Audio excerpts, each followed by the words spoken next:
Hola, estamos junto a Sanandaji. Él es presidente del Centro Europeo de Emprendimiento y Políticas Públicas. Está de visita en Chile esta semana. Él es autor del libro El poco excepcional modelo escandinavo. Está invitado aquí en Chile por la Fundación para el Progreso. Tendrá actividades también en la Universidad Adolfo Ibáñez. Ha estado en distintos lugares visitando esta semana, pero también está con nosotros hoy en el Líbero. Hello, Nima. Thank you for being with us here at the Líbero. Thank you for having me. Pleasure. En la introducción de su libro El poco excepcional modelo escandinavo, Tom Palmer dice que está sorprendido por las persistentes y varias y tenaces falacias que tienen que ver con los países nórdicos. ¿Usted está de acuerdo con que existen estas falacias respecto de los países nórdicos y cuáles serían estas falacias? Well, I think there are a number of fallacies, and I think the fact that the book deals with these fallacies explains why it got so much international attention. The Nordic countries are so often used as an example that socialism works in many countries. And if socialists want to say this, who might argue against them? But there are a number of things you should know about Nordic countries. One of them, I think, which is interesting to know, is that Nordic countries have never been socialist. Private property has always been respected in these countries, even by the social democrats. There is only one exception, and the only exception is that Sweden in the 1970s, they tried to have socialism, and it was a colossal failure. Today, even the Swedish socialists, even the social democrats, distance themselves from this experiment in socialism. So throughout the modern history, the Nordic countries have had respect for private property. The government has not interfered in the economy. If a company is not doing well, the government does not support it. The Nordic model is about free competition. And the Nordic countries have been among the most free trade countries in the world. So that's the first fallacy. Nordic countries are not socialist. They have not been socialist. And when Sweden tried to become socialist, it almost ruined the Swedish economy. Bueno, probablemente esa sea una de las falacias más relevantes, pero probablemente también hay otras, ¿no? Yes, absolutely. I think the most important one is another one. Many countries, they look at Nordic countries, they look at Sweden, say, look, this country, they are rich, they have high income equality, they have low poverty, they have a long lifespan. Let's be like Sweden. Let's have Swedish politics. Let's be social democrats. And many countries have tried this, like Spain, Greece.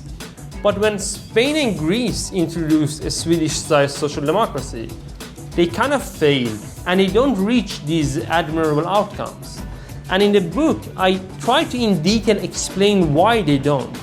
And the reason is the Nordic countries are successful because their unique culture, a culture based on hard work, individual responsibility, social cohesion, working togetherness.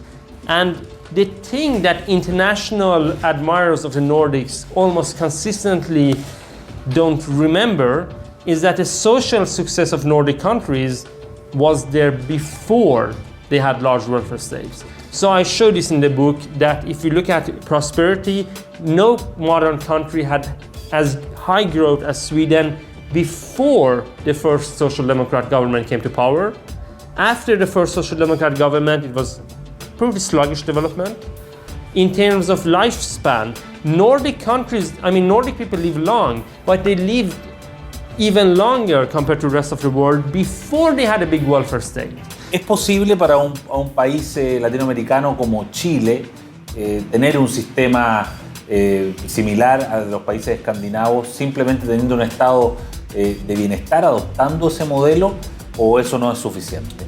I think that, of course, in Chile you decide, but if you have a very large welfare state, if you have very high taxes, very generous welfare, that will impede growth. But then again, what I think and what I try to explain is there is a different thing to have a welfare state that functions like this and like this.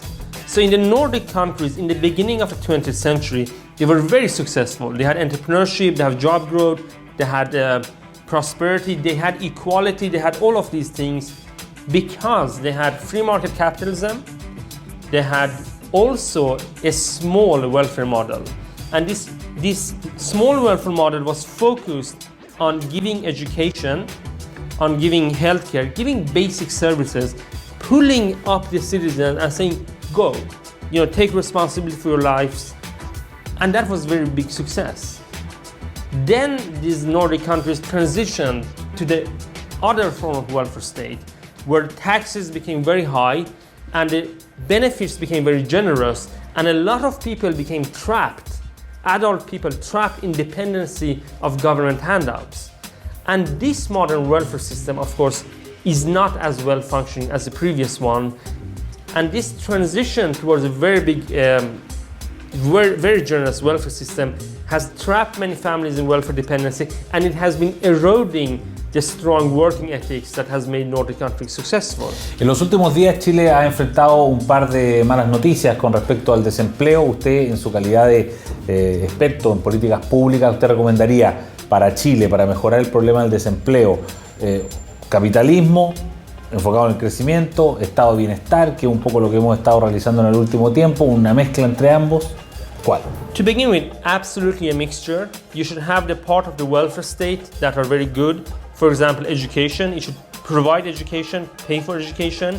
But like the Nordic countries have done, much of the education in Nordic countries, the welfare state pays for it, but it's private schools that compete for it, and the same in healthcare. Kindergarten, the welfare state pays for kindergarten. I recently wrote the book, The Nordic Gender Equality Paradox. It's a very good thing to have pay for kindergarten so that both men and women can engage in the working market, and basic healthcare and so on. So combine that with a dynamic capitalist system, absolutely. You should really learn one important lesson, I believe, from Northern European countries, from Sweden, Denmark, Germany, Netherlands.